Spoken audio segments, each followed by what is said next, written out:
AMD didn't sell as much as we thought they did. Apple's new modem is quite good, and there's something fishy going on with Nvidia's prices. They dropped them, but Jensen's saying something weird. Let's get into the hot news, everybody. I'm your Brett host. We're gonna be going over the hottest tech news I can find on the internet while you enjoy your breakfast this Thursday, March 20th, 2025. Just as a reminder, we have that PC giveaway that's happening next week over on our Twitch channel, twitch.tv/UFD Tech, RTX 5080 gaming PC. Additionally, with Assassin's Creed Shadow launching, we've partnered with Falcon Northwest and Intel to provide a gaming PC with a custom livery for Assassin's Creed Shadow. You can check out the link in the video description for that, with Falcon Northwest providing that. We're going to be announcing the winner for it next week. So check out all those giveaways, and we need to check out what AMD is saying about their RX 9000 series GPUs. We talked about this in yesterday's episode of Hot News, that it was reported that Lisa Su from the stage of an AI event said that they sold 200,000 units of the RX 9000 series GPUs. But once that got published everywhere, AMD reached out to Tom's Hardware to let them know that Lisa Su didn't say that. That was not part of the conversation, and that Bench Life is the original source for that, not Lisa Su, which is intriguing. How would they pull that number out of thin air? Is that something that they had? Why would they attribute it to Lisa Su if she didn't say it? Did she actually say it, but she didn't want it public because it wasn't a recorded event and they didn't want to make it known? You could trust AMD here saying that maybe it's not 200,000, maybe it's way more, maybe it's way less. It's not quite clear, but turns out we actually don't know what's going on with the RX 9000 series GPUs. I think it's very obvious just from anecdotal evidence that they had way more stock than Nvidia has this entire generation, but to the tune of the actual numbers, we don't know what they are. The numbers, Kyler, what do they mean? That's a terrible poker hand.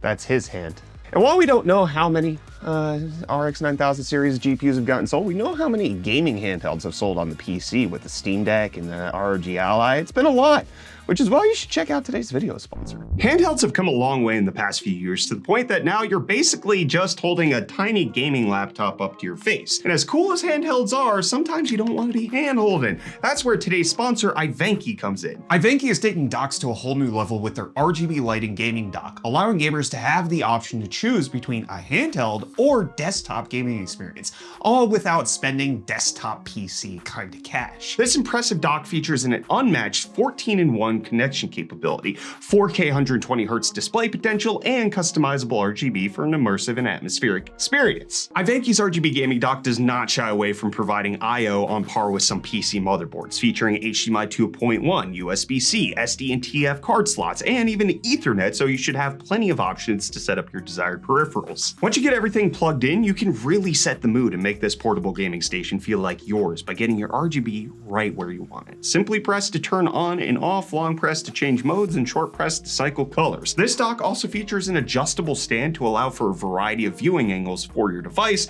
helping your neck stay loose and your device stay cool and your wrist stay limber. If you're looking for something less flashy and designed with the Steam Deck in mind, Ivanki also makes an 8-in-1 gaming dock with 4K 60Hz capabilities, 100-watt PD 3.0 power delivery, and many of the ports the Steam Deck lacks. Both Ivanki gaming docks can be found via the links in the description, so now is the time to take your handheld gaming setup to the next level. Huge thanks to Ivanki for sponsoring. Well, you can even use those Ivanki docks to plug into the latest Google Pixel smartphone, the 9A, which launched yesterday. It was announced. There's already been reviews of this thing prior to Google even describing this thing's existence. We've known nearly everything, including the specs, the designs, etc., from various leaks that have happened. Google's really terrible about keeping these things under wrap, but it's launching at $499, which is $100 cheaper than Apple's budget iPhone. So there's a lot of good things about this, including the colorways. I like that iris a lot. The price point, there's no price increase, despite the fact that it is the largest battery that has ever come in a Google smartphone, coming in at 5,100 milliamp hours. All the reviews I've seen is just like, this is probably the peak mid-range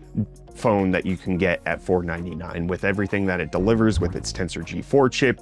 You get 8 gigs of RAM, 128 gigs of storage space, 7 years of operating system updates. There's a lot there. However, with the launch, it's not happening. Originally, it was supposed to be for sale on the 26th, next Wednesday, but Google had to delay that due to component quality issues. So now it's going to be coming out in April. They didn't elaborate on what that meant, but they're likely just working out some supply chain issues in order to make that a little better. But talking about budget smartphones, the iPhone 16e got speed tested with its new Apple C1 modem. In case you're not familiar with this, the 16e is the first iPhone that has Apple's own in-house 5G LTE modem, where everybody else is using Qualcomm. And so Ookla, the company that's behind the speed test website that you might use, decided to benchmark the 16 against the 16e and see how it performs in various different environments. And it turns out Apple's really good at making technology sometimes, because in the bottom 10th percentile of speeds, the iPhone 16e crushes the iPhone 16. So the Apple modem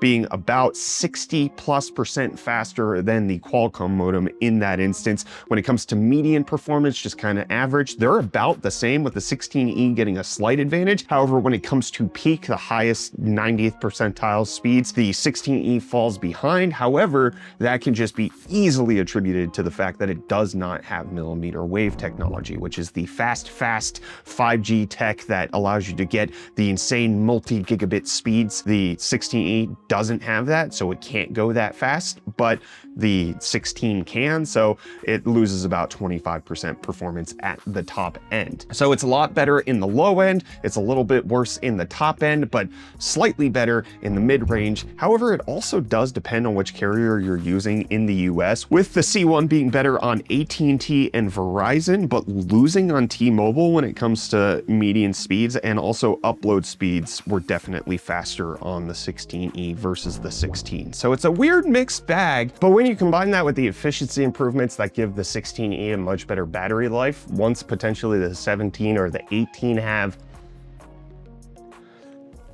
the C2 or the C2 Pro modem, go get the food, please. Got locked out of the rest of the house and eating shoes. The C2 modem should probably be significantly better on the mainstream iPhone. So it's kind of exciting seeing what Apple's cooking up in the modem department. Let's see what deals Reece has cooked up for you. Hopefully they're affordable. Yo, welcome back to UFD Deals, bringing the hottest tech deals out on the internet. And because it's what we do here, I'll get you guys started off today with this Gigabyte Aorus 360mm AIO CPU liquid cooler, which you can currently pick up for only $129.99 with the included promo code, making it $110 off. But then next up, we have this Intel Core i7-14700K desktop processor for only $211, making it $121.52 off. And then lastly, this gorgeous MSI 4K 32-inch 165Hz OLED gaming monitor is currently only going for $744.99 with included promo code, making it $85 off. And hey, with that, the deals are done. You can find these and more linked in the video description down below. But until next time, I'm gonna hand you off back to Brett for the rest of your hot news. Cheers. Well, Reece got a good deal for the RTX 50 series if you live over in the UK, in the EU, because that's exactly what has happened with Nvidia dropping the price on their RTX 50 series GPU. So this has happened across multiple different countries. Over in Germany, there's about less than 5%, but more than 4% price drop on most of the GPUs. The 5070 Ti is staying at the same price. However, the real explanation behind all this appears to be the fact that the dollar has worsened against the euro. And so because of currency exchange rates, that's why the price is dropping, not because of any sort of market movement. They have too much stock, etc., etc. It's rather just an adjustment based on the fact that the dollar has decreased by roughly 4% since the launch of the RTX 50 series cards, which is something that I'm personally feeling here in South Africa. You can see that the dollar has decreased against the rand even since I've been here, and I'm paying slightly more for some things here. This Switch is now costing me like, I don't know, half a cent more. These things are so affordable. I love it. But the reason I'm talking about all of this, and I know that while 400+ million people live in the EU and likely will be affected by these price decreases, the US won't have them, as well as other regions in the world. One of the things that actually is surrounding the conversation of pricing when it comes to the RTX 50 series GPUs was discussed by Jensen at GTC. So he was asked what's going on with the pricing of the cards, what's going on with the US government's tariffs, where some companies are saying, hey, that's the reason we're raising prices, is because of all these tariffs that are coming downstream. Well, Jensen specifically said that they're going to be working with TSMC to start making their GPUs in America, but in the near term, the impact of tariffs won't be meaningful. Now, what does that specifically mean in terms of meaningful? Is he talking in terms of NVIDIA's total revenue? Is he talking in terms of NVIDIA's GPU pricing? It's not quite clear, but saying it's not meaningful does appear to lean towards that it's not not going to have a large effect on their ability to price their graphics cards where they said that they were pricing them. So $549 for the 5070, $999 for the 5080, and then the $1999 for the 5090. It's coming from Nvidia's mouth that the tariffs shouldn't change a single thing. However, it's coming from other companies' mouths that the tariffs are the reason why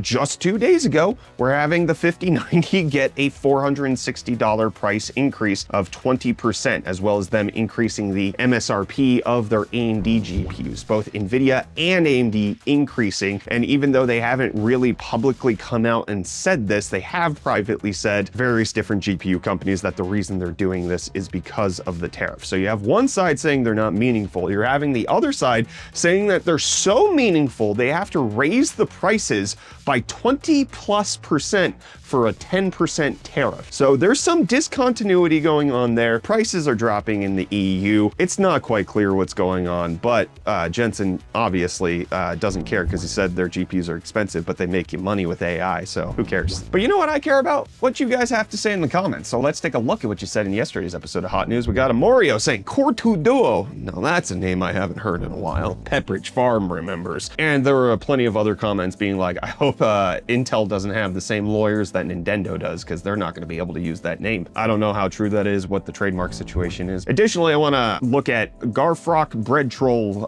who said AMD feeding this man's whole family these last couple weeks. Lamau. I don't necessarily need to respond to that one. The titles of Hot News have always been Nvidia, AMD, Intel, and it just like kind of cycles through those. So it's the same as it's always been for the last 7 years. I've been doing Hot News.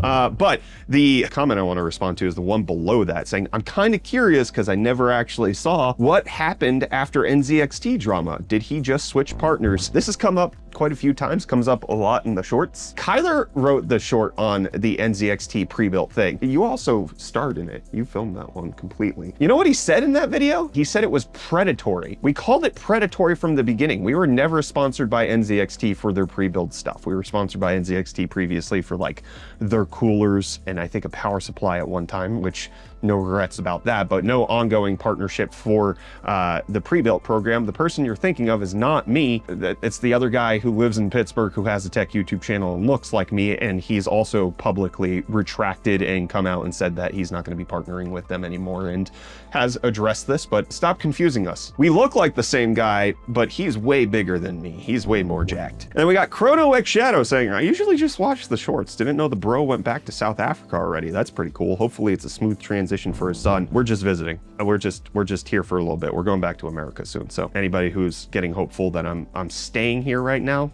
sorry. And then Jazzman Works saying, is there a Jawa for South Africa? To which I quickly responded, yeah, carbonite.co.za. That is the place where I purchased and sold a lot of tech products when I lived here previously. In fact, when we had to do our emergency move back to the States, this is where people got crazy killer deals on all of the tech products that I had. You can just like go through my history, and I was selling things way cheaper than I think was sensible for a lot of people. Like I was selling Noble chairs for 2,000 Rand, which right now is like $120 for some high quality gaming chairs. Try to just make it so that people bought it and I got rid of it rather than trying to make the largest amount of profit on everything that I could. But yeah, Carbonite is the place that I've gone to for forums in terms of being able to buy and sell used stuff here in South Africa. So I don't got an ending for this episode.